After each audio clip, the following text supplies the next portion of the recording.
The original Borderlands got the inevitable remaster, and once news broke about it, I knew I was going to have to get the Platinum once again. I'm a big fan of the franchise, with the first and second Borderland Platinums in my cabinet, but I disliked the pre-sequel and I didn't bother with that one after beating the story. So returning to the beginning is a funny feeling. I hold the game with a nice nostalgia since its debut in 2009, and it's almost how I remember it, but sadly those rose-tinted glasses do slip off now gaming has moved on and evolved, and it exposes the game's age. On face value, everything is still intact and fun. The game is mind blown with the scale of maps, the huge varied monsters, the cel-shaded graphics and the multitude of weapons. Now in today's gaming world, it's all still there and it's fun to a point, but its cracks and faults are exposed more than ever. But first, let's get into the basics. The premise is simple. You have 4 Vault Hunter characters to pick from, and they all have one identified special skill, so a turret or a hawk that assists. Once you've chosen it, you're thrust into the story, which is basically a first-person adventure, and you're just shooting people and leveling up, and that is the core of the game. Sadly, the first issue arises once you're getting into the game, though, and it's the story. It's mostly fetch quests and it can get old really quick, especially if you're in solo. And yes, it is designed to have with friends, but not everyone likes to play like that. Also, a lot of the story and missions are all explained via text, so if you're not really prepared to take the time to read all what's going on, you do miss out on the context of what's going on, and that sometimes does. The combat is fun, but after a while it becomes repetitive, and that's because of the guns.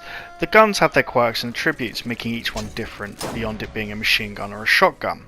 But when shooting, it can feel stiff and rigid, and enemies sometimes don't react to a point-blank shot, which can get annoying, even though different guns have stats that make them a bit more poor on accuracy. When you're right in their face and they're not reacting, or the snipers and you're bang on, it gets infuriating sometimes, especially as it makes the snipers pretty weak and poor, and when you've got the rocket launchers that don't feel like they're doing much damage or impact, it kind of makes them redundant, so you start sticking with the machine guns and shotguns. Apart from that though, the guns also don't feel very varied and very limited. I often find different guns, I want to be excited by them, but they just feel like a poorer version or the same as what I've had before. Thankfully it was something that was very quickly corrected for the sequel. What does become apparent in this game is the sound effects and the music. It's top notch and it does save the game to an extent. The missiles and explosions sound great and very meaty when on impact. The ambient music also sets the tone for how desolate the planet and how otherworldly it is.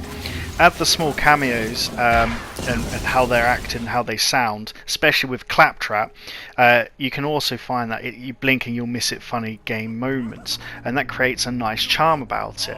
And the music and how everybody sounds just gives it that kind of extra dimension to your gameplay.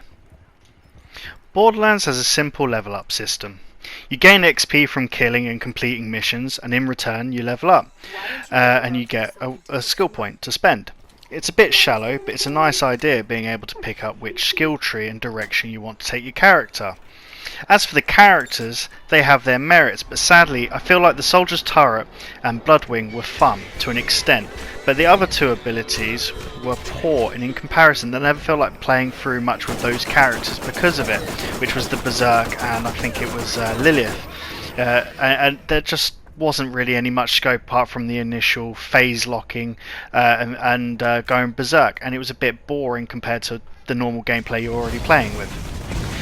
A keen thing to look out for fans is there's a lot of in-jokes and references to any important genres and movies and stuff like that, and a lot of it, if you're not exploring, you will miss. So the game does want you to kind of go about and explore and find new things, and there is some really cool things to be found and nice jokes. Borderlands Remastered gets a 3 out of 5. Its sequel fixes a lot of the glaring problems faced with its first outing, be it barren map design and easily over-leveling at times making it too easy, but the franchise does grow up and learns a lot. It doesn't age great, But for co-op fans, this is a great game, and anybody who likes little in-jokes about different music, films and genres, they're all hidden in here, meaning you want to explore and find new guns, and that's what makes it better than most games even today. Hope you liked the video. Give me a like and subscribe and give me feedback.